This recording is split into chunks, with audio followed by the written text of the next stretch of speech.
하나님 말씀은 예레미야 1장 4절에서 7절까지 말씀입니다.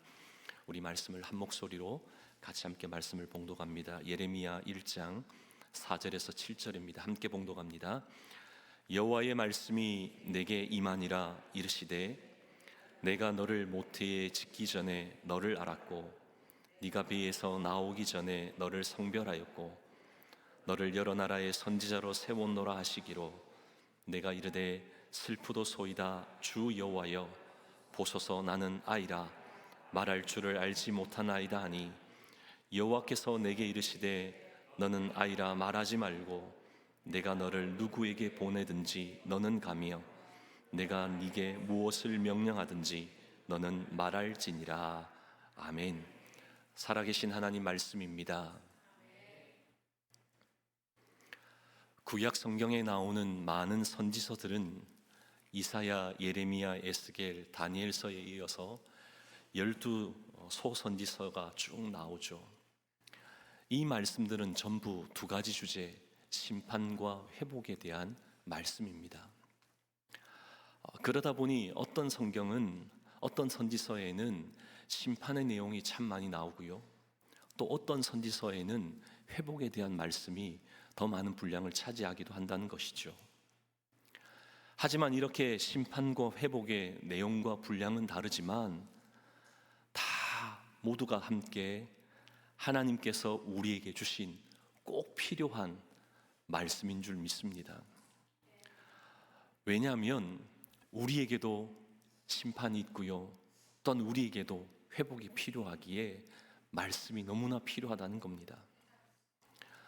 심판과 회복에 있어서 예외되는 인생은 아무도 없습니다. 누구나 할 것 없이 심판과 회복 아래 놓여 있기에 특별히 선지서의 말씀을 읽을 때마다 우리에게는 귀한 은혜의 말씀으로 다가오는 줄 믿습니다. 그런데 우리는 어떻다는 겁니까? 분명 우리에게 심판이 있는데도 그 심판에 대해서 그냥 우리는 생각지 않으려고 하고요, 외면해 버리려고 한다는 겁니다. 회복에 있어서도 별반 다르지 않죠. 회복이 되기를 바라기는 하는데 이 회복이 되기 위해서 무엇이 필요하고 어떤 모습으로 또한 회복이 되어야 하고 또한 회복된 이후에는 어떻게 살아야 하는지, 그것에 대해서는 전혀 관심을 가지지 않는 그런 둔감함이 우리에게 있다는 겁니다. 그러기 우리에게는 이 선지서의 말씀이 심판과 회복에 대해 우리에게 선포하시는, 비록 우리가 가까이 하기가 좀 두렵고 무서운 말씀임에도 불구하고 더더욱 필요한 말씀이라는 것이죠. 그런가 하면 선지서에 나오는 선지자들의 그 역할이 무엇입니까? 그 당시 사람들에게 그 사회를 향하여서 하나님 말씀을 선포하는 것이죠. 죄를 꾸짖고 바른 길로 인도하는 게 선지자의 사명이고 역할이었습니다. 단순히 미래를 예언하고 기륭을 알려주는 그런 것이 선지자의 역할이 아니었다는 것이죠. 선지자가 하는 예언은 현재 우리의 잘못된 그 모습들을 하나님 말씀에 비추어서 적나라하게 드러내주는 겁니다. 현재 바르게 살지 않으면 우리의 미래에는 반드시 심판이 있다는 것을 분명하게 선포하는 것이 바로 선지자의 임무였다는 것이죠. 그럼 여러분에게 묻고 싶습니다. 오늘날도 이러한 선지자가, 구약에 있던 이 선지자가 오늘날도 존재할까요? 존재하지 않을까요? 제가 너무 어려운 질문을 드렸습니까? 구약의 선지자는 현재에는 존재하지 않습니다. 현재에는 없습니다.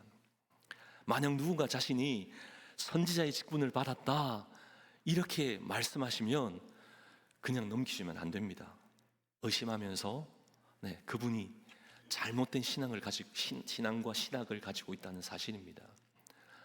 현재는 없지만 구약 선지자를 했던 그 역할, 그 일부분은 우리 하나님이 성도들에게 맡기셨다는 것, 이것 한 가지는 기억해야 한다는 것이죠.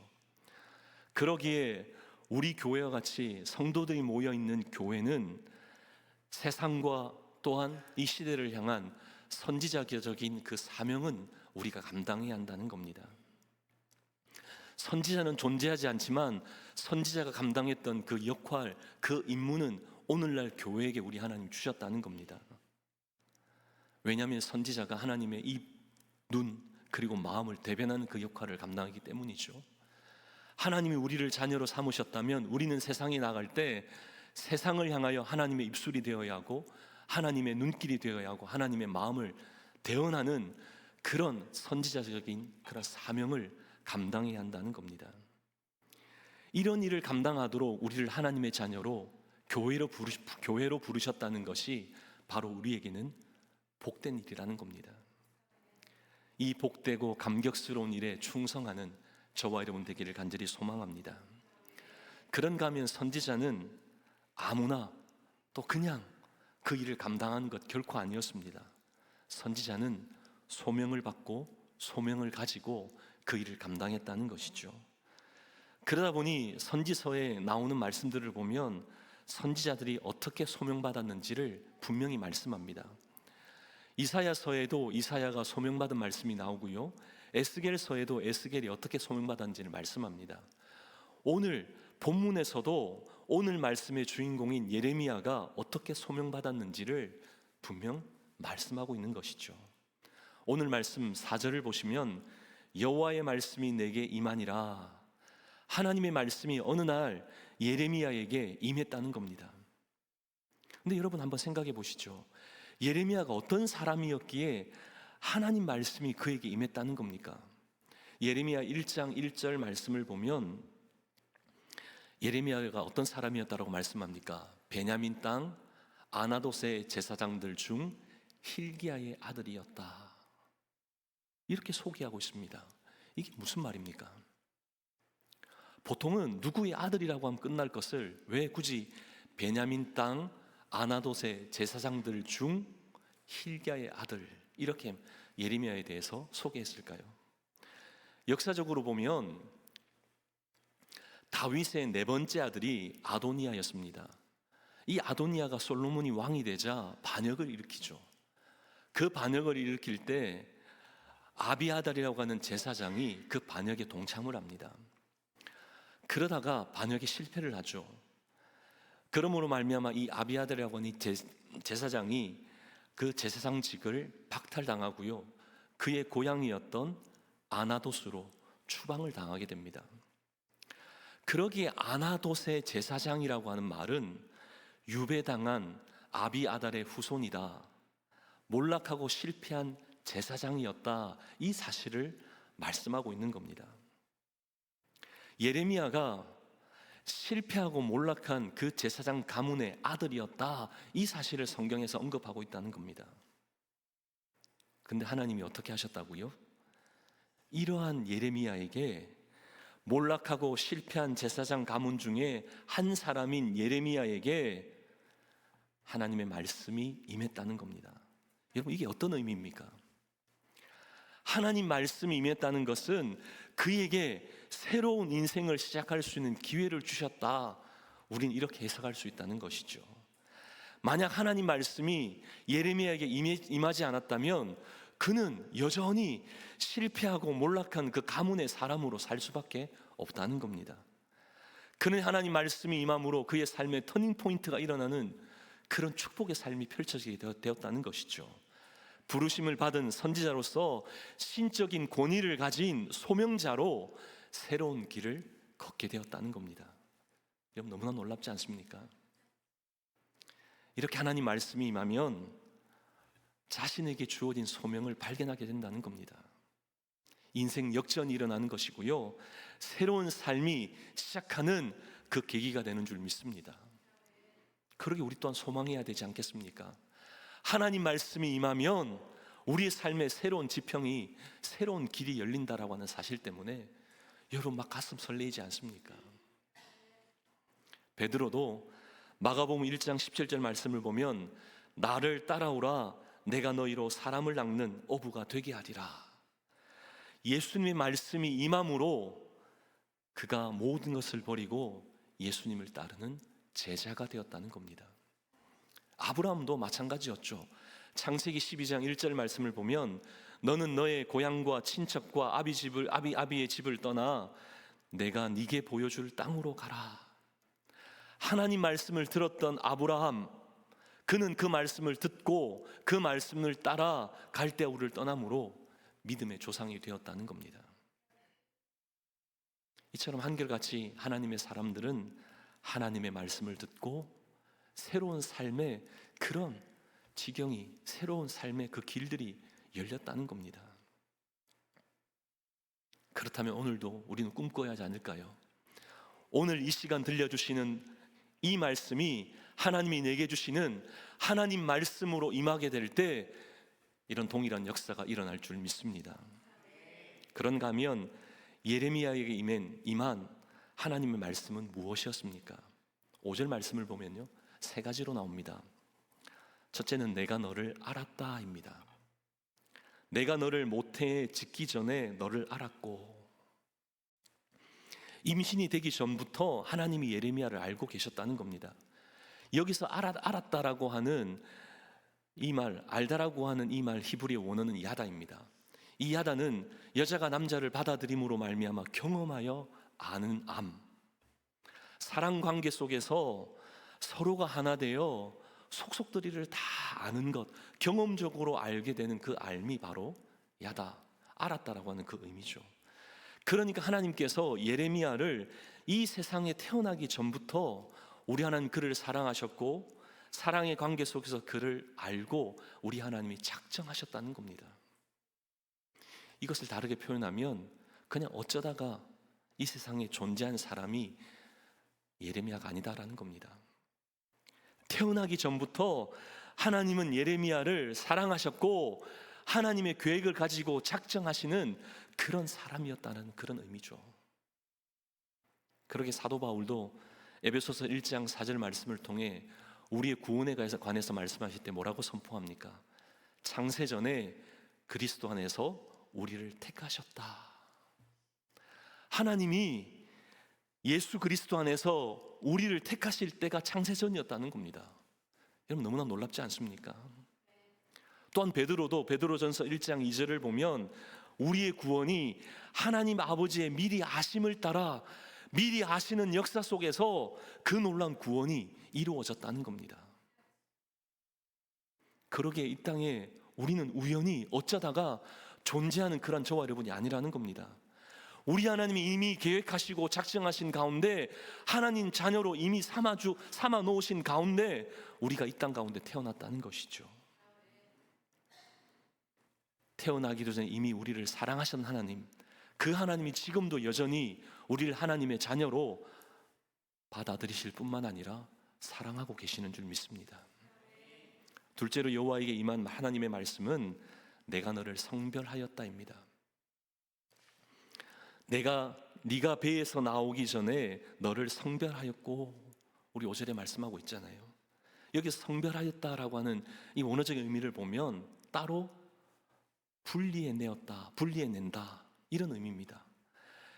이것은 제사장이 하나님 앞에 번제나 이런 제사를 드릴 때 어떻게 했습니까?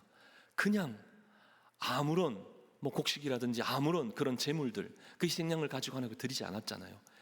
미리 구별해 놓은 것, 성별해 놓은 것을 하나님께 드렸습니다. 마찬가지로 우리 하나님이 예레미야를 특별한 목적을 위해 구별해 놓으셨다는 겁니다. 몰락한 제사장 가문의 사람이었지만 그럼에도 불구하고 우리 하나님 특별한 목적을 위해 따로 구분지어 놓으셨다는 것이죠. 이게 성별하였다는 겁니다. 세 번째는 뭐죠? 예레미야가 임한 하나님 말씀은 너를 선지자로 세웠다는 겁니다. 너를 여러 나라의 선지자로 세워놓으라. 이것은 예레미야가 감당해야 될 그 사명이 무엇인지 분명하게 알려주시는 그런 말씀이지 않습니까? 선지자로 세우신 그 놀라운 하나님의 역사가 단순하게 유대 사람만을 위해서 세우신 선지자가 아니라는 겁니다. 여러 나라의 하나님 말씀을 대언할 선지자로 세우셨다는 것이죠. 근데 여러분, 누가 모태에서 짓기 전에 하셨고, 누가 태어나기 전에 성별하셨고, 누가 여러 나라의 선지자로 세우셨다는 겁니까? 누가 그렇게 하셨죠? 누구입니까? 바로 우리 하나님이시잖아요. 우리 하나님이 그렇게 하셨다는 겁니다. 그렇다면 우리 또한 누가 알고 누가 우리를 성별할 하나님 자녀로 세우셨다는 겁니까? 누구입니까? 바로 우리 하나님이시잖아요. 우리 하나님이 우리의 주인 되시기에 우리를 지으시고 처음부터 우리의 인생을 디자인해 놓으신 줄 믿습니다. 그러게 우리는 주인 되신 하나님만을 따라야 하는 것이고 그 하나님의 그 음성을 듣고 순종하며 살아야 한다는 겁니다. 순복해야 한다는 것이죠. 그렇게 하기만 하면 우리 하나님은 우리 인생의 주인 되신 하나님이기에 우리의 삶을 전적으로 책임져 주실 줄 믿습니다. 그렇지만 여러분 어떻습니까? 하나님이 우리 인생의 주인이 되시고 또한 책임져 주신다고 해서 여러분 우리에게 고난이 없습니까? 고난이 주어지지 않던가요? 그렇지 않죠. 하나님이 책임져 주시고 부르심 가운데 주의 일을 감당하는 사람에게도 얼마든지 고난은 있을 수 있다는 겁니다. 여러분 예레미야도 마찬가지였잖아요. 예레미야도 하나님으로부터 오늘 부름 받았습니다. 또 하나님이 명령하셔서 그 사명을 완수하기 위해 나가서 선지자적인 사명을 감당했습니다. 외쳤죠. 하나님의 이름으로 심판을 말씀했죠. 근데 어떤 일이 났습니까? 매를 맞기도 하고 구덩이에 던짐을 당하기도 했습니다. 심지어는요, 왕을 비롯해서 여러 선지자들이, 여러 제사장들이 자신을 죽이려고 했습니다. 거짓 선지자들도 일어나서 예레미야를 죽이려고 했죠. 그다음 성경을 보면 예레미야의 눈에 눈물이 마를 일이 없었다, 그렇게 묘사하고 있지 않습니까? 그토록 예레미야에게 고난의 연속이었다는 겁니다. 그럼에도 불구하고 예레미야는 하나님이 자신에게 맡기신 그 일, 하나님 말씀을 가감없이 전했다는 것이죠. 하나님이 주인이셨기에 사람의 눈치도, 사람과 타협하지도, 사람으로부터 위축되지도 않았다는 겁니다. 온전히 보내심을 받은 사람답게 선지자로서 살아냈다는 것이죠. 이게 너무나 중요하다는 겁니다. 부르심의 소명을 받은 사람, 하나님이 우리의 인생의 주인이심을 아는 사람은 고난이 있을 때 눈물을 흘리며 통곡할 수는 있지만 절대로 포기하거나 좌절하거나 그냥 안주하지 않는다는 겁니다. 하나님이 맡기신 그 사명, 그 일을 위해 묵묵히 걸어가는 사람이 하나님이 주인된 인생, 하나님으로부터 소명받은 그 사람이 살아내는 삶이라는 것이죠. 저와 여러분도 이렇게 살기를 간절히 소망합니다. 그런가 하면 하나님께서 이 예레미야에게 말씀하신 것이 세 가지라고 말씀드렸죠. 세 가지가 무엇입니까? 너를 알았다, 너를 성별하였다, 너를 여러 나라의 선지자로 세웠다. 근데 이 세 가지에 있어서 순서가 너무나 중요합니다. 무슨 말입니까? 하나님은 예레미야에게 여러 나라의 선지자가 되라, 이건 먼저 말씀하시지 않았죠. 뭐부터 말씀하셨습니까? 내가 너를 알았다, 내가 너를 성별하였다. 너가 어떤 사람이라는 건지, 어떤 사람인지 정체성에 대해서 먼저 말씀해 주셨다는 겁니다. 무엇을 해야 하는지, 주어진 사명이 무엇인지를 먼저 말씀하신 것이 아니라 네가 누구인지에 대한 정체성을 말씀하신 그 다음 사명을 맡기셨다는 것이죠. 왜 이것이 중요할까요? 우리 또한 우리가 누구인지를 알지 못하면 우리에게 주어진 사명 제대로 감당할 수 없다는 겁니다. 그러기에 정체성이 분명해야지만 주신 사명도 감당할 수 있다는 겁니다. 사도 바울을 보면 정확히 알 수 있잖아요. 사도 바울이 다메섹 도상에서 부활하신 예수님을 만났습니다.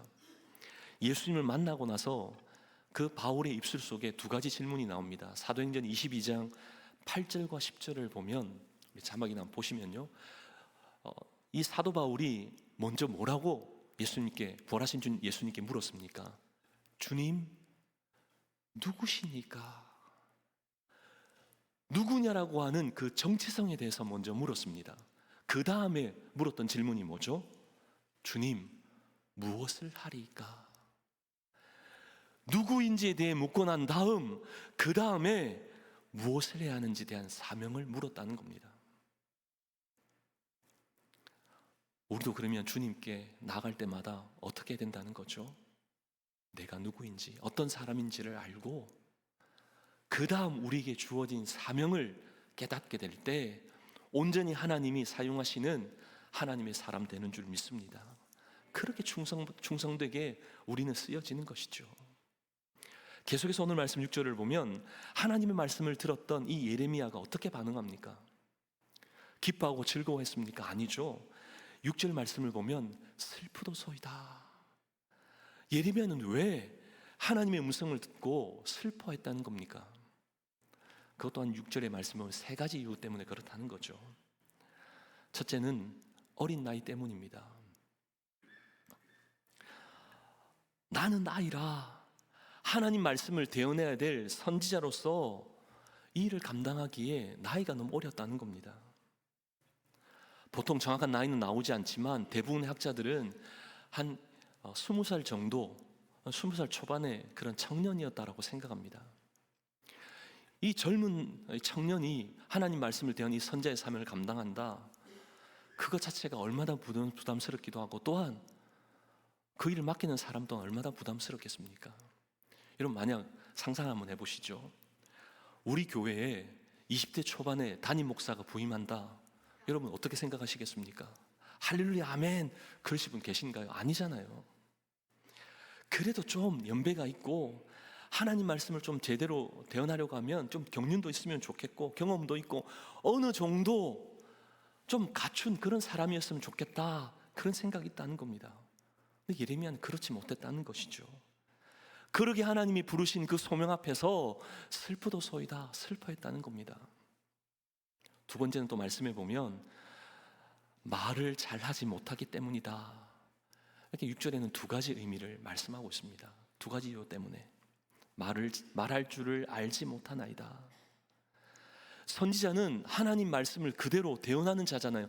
말씀을 선포해야 될, 어떻게 보면 말을 잘해야지만 선지자의 사명을 감당할 수 있습니다. 그런데 예레미야는 말을 잘하지 못하는 자였다는 겁니다. 그러기에 슬플 수밖에 없었다는 것이죠. 성경에 이 두 가지 이유가 나오지만 이 말씀 묵상하는 가운데 제가 초반에 말씀드렸던 예레미야가 어떤 가문의 사람이었다는 여러분 떠오르시죠? 세 번째 이유는 아나돗 출신 제사장의 후예였기 때문이었다라고 그렇게 생각해 볼 수도 있다는 겁니다. 어쩌면 예레미야가 그 부르신 소명 앞에 기뻐하지 못하고 슬퍼했던 것이 자신에게 늘 따라다니던 그 꼬리표 때문이 아니었나라는 생각이 막 강하게 들더라고요. 여러분 한번 생각해 보십시오. 실패한 가문이고 몰락한 그런 가문입니다. 거기에 뭐가 선한 것이 나오겠냐? 그런 소리를 주변에서 늘 듣고 산다면 꼭 말할 때마다 아나돗 출신의 제사장 이 말들 한다면 어떤 느낌을 받겠습니까? 막 열등감이 생기지 않겠습니까? 예레미야도 예외가 아니었다는 것이죠. 슬프도소이다. 근데 우리 하나님은 이런 예레미야의 반응에 우리 하나님 뭐라고 말씀합니까? 두 가지를 말씀하셨죠. 오늘 말씀 7절을 보면 내가 너를 누구에게 보내든지 너는 가며, 먼저는 가라는 겁니다. 하나님이, 우리 주인 되신 하나님이 소명을 맡기시고 부르셨다면 먼저는 가야 한다는 겁니다. 하나님이 우리에게 하나님이 말씀하신다면 여러분이 하셔야 될 일은 말씀하신 대로 가는 겁니다. 그냥 머뭇거리거나 멈춰서는 안 된다는 것이죠. 우리에게 주신 소명들, 사명들은 다 다릅니다. 그러나 중요한 것 한 가지는요, 다 다르고 다 한다 할지라도 예수 그리스도를 믿는 그 순간부터 이 사실 한 가지 여러분 분명히 기억하십시오. 베드로전서 2장 9절에 뭐라고 우리에게 말씀하셨습니까? 너희는 택하신 족속이요 왕같은 제사장이요 거룩한 나라요 그의 소유된 백성이다. 우리 하나님이 우리를 부르심이 이런 존재로 부르신 줄 믿습니다. 이것은 예수 그리스도를 구주로 고백하는 사람 한 사람도 예외 없이 다 각자에게 주신 소명이 다르다고 여기지만, 그러나 이 말씀 베드로전서 2장 9절의 말씀만큼만은 누구에든지 주신 하나님의 부르심의 소명인 줄 믿습니다. 택하신 족속, 왕같은 제사장, 거룩한 나라, 그의 소유된 백성이 바로 예수 그리스도를 구주로 고백한 저와 여러분이라는 것이죠. 바로 나입니다. 이게 우리의 정체성이라는 거죠. 그러게 우리는 이 정체성을 가지고 하나님 말씀에 따라 가야 한다는 겁니다. 그러게 만약 우리를 의사로 세우셨다면 그 세우신 영역에서 택하신 족속으로, 만약 엔지니어로 부르셨다면 그곳에서 왕같은 제사장으로 사업체를 우리에게 맡겨주셨다면 그 현장에서 거룩한 나라, 그의 소유된 백성으로 살아내야 하는 줄 믿습니다. 그런가 하면 또 한 가지는 7절을 보면 또 한 가지를 말씀하시죠. 하나님이 예레미야에게 뭐라고 말씀합니까? 너는 말하지 말고 또 어떻게 하라고요? 말하라. 처음에 나오는 말하지 말고, 여기 원어를 살펴보면 우리가 일반적으로 이야기하는 대화를 나누는 그런 이야기, 말, 이 의미를 말씀하는 겁니다. 이런 이야기들, 대화 나누려고 하는 이것 하지 말고 그 뒤에 나오는 말할지어다, 여기에 사용되어지는 원어는 다바르입니다. 이 다바르란 말은 하나님이 천지를 창조하실 때 말씀으로 창조하셨던 그 단어가 바로 말하다, 이 말씀이라는 이 단어가 바로 다바르입니다. 이게 뭘 의미하는 겁니까? 하나님이 말씀으로 세상을 창조하신 것처럼 하나님 말씀을 선언하라는 겁니다. 외치라는 것이죠. 그냥 수다를 떨며 대화 나누듯이 그렇게 살아가는 것이 아니라 하나님 말씀을 가감없이 선포하는 그런 사람이, 그런 사명이 우리에게 주어졌다는 겁니다. 하나님의 말씀을 선포함은 그가 어떤 사람인지 그것에 관계없이, 그가 왕이어도 일반 사람이어도 그것에 대해 어떠한 눈치도 보지 말고 누구에게든지 담대히 하나님 말씀을 선포하라는 겁니다. 왜죠? 우리 하나님 우리의 인생의 주인 되시기 때문입니다. 주인 되신 하나님이 우리에게 명령하셨기 때문입니다. 너는 일반적으로 그냥 너가 하려고 하는 그 말들, 너 생각 속에 있는 그것 가지고 말하려고 하지 말고 하나님 말씀만을 가감없이 선포하라, 외치라. 이것이 바로 주인 되신 하나님의 말씀이고 명령이기 때문이라는 겁니다. 그러게 우리는, 우리 주인 되신 하나님께서 우리에게 이렇게 말씀하셨다면 우리는 이 말씀대로 가야 합니다. 가서 담대하게 말씀을 전해야 하는 것이죠. 택하신 족속, 왕같은 제사장, 거룩한 나라, 그의 소유된 백성이 우리의 정체성이기도 하기 때문이라는 겁니다. 이런 말이 있습니다. 위대한 교회란 교회 자석수의 규모가 아니라 파송의 규모를 통해 알 수 있다. 여러분 곰곰이 말하면 생각해 보십시오. 위대한 교회는 쉽게 말하면 채우는 교회가 아니라 보내는 교회라는 겁니다. 가는 교회라는 것이죠. 세상을 변화시키는 영적인 군사들을 많이 파송하는 교회가 위대한 교회, 하나님 보시기에 위대한 교회라는 겁니다. 근데 우리의 생각 속에는 교회 사이즈가, 교회 규모가 커지면 그 교회가 많은 일, 위대한 그런 일들을 감당한 위대한 교회라고 생각하는 게 일반적인 우리의 생각입니다. 그러나 우리 하나님 그렇게 보시지 않는다는 겁니다. 택하신 족속, 왕같은 제사장, 거룩한 나라, 그의 소유된 백성이라면 가야 한다는 겁니다. 복음 들고 가야 한다는 것이죠. 하나님의 교회는 가는 교회, 보내는 교회, 그런 교회로 존재해야 하는 줄 믿습니다. 지금도 우리 하나님 이런 교회를, 이런 성도를 찾으신다는 것이죠. 가서 하나님 말씀을 과감없이 담대하게 전할 그런 부르심을 받은 그런 소명자를 하나님이 찾으신다는 겁니다. 아가서 6장 10절 말씀을 보면 아침빛같이 뚜렷하고 달같이 아름답고 해같이 맑고 깃발을 세운 군대같이 당당한 여자가 누구인가? 아가서 말씀을 나눌 때 여자라는 게 누구라고 말씀드렸습니까? 교회, 성도라고 말씀드렸잖아요. 그러면 우리 이 말씀 어떻게 받을 수 있습니까? 우리 하나님은 아침 빛같이 뚜렷하고 달같이 아름답고 해같이 맑고 깃발을 세운 군대같이 당당한 교회, 당당한 성도를 우리 하나님 지금도 찾고 계신다는 겁니다. 그렇다면 저와 여러분, 우리 하나님의 이 부르심 앞에 여러분 어떻게 하시겠습니까? 분명하게 반응할 수 있기를 간절히 소망합니다. 이번 한 주간 우리 하나님이 우리를 이렇게 부르셨다면 여러분 세상으로 나가셔서 우리가 만나는 사람에게 우리 하나님의 그 사랑과 그 축복을 흘려보내는 그런 통로가 되어야 하지 않겠습니까? 부르심의 그런 소명을 따라 우리를 보내신다면 우리는 가야 합니다. 가서 하나님 말씀을 과감없이 담대하게 선명하게 드러내야 하는 것이죠. 이게 우리의 주인이신 하나님을 기쁘시게 하는 겁니다. 이게 하나님이 우리를 부르신 자답게, 소명자답게 살아내는 삶인 줄 믿습니다.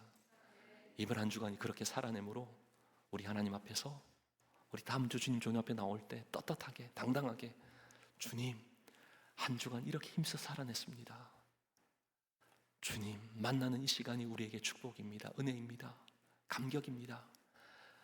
이 모든 것으로 하나님께 영광 올려드릴 수 있는 그런 진실한 고백과 진실한 선포가 넘치는 저와 여러분 되시기를 주님의 이름으로 축복합니다.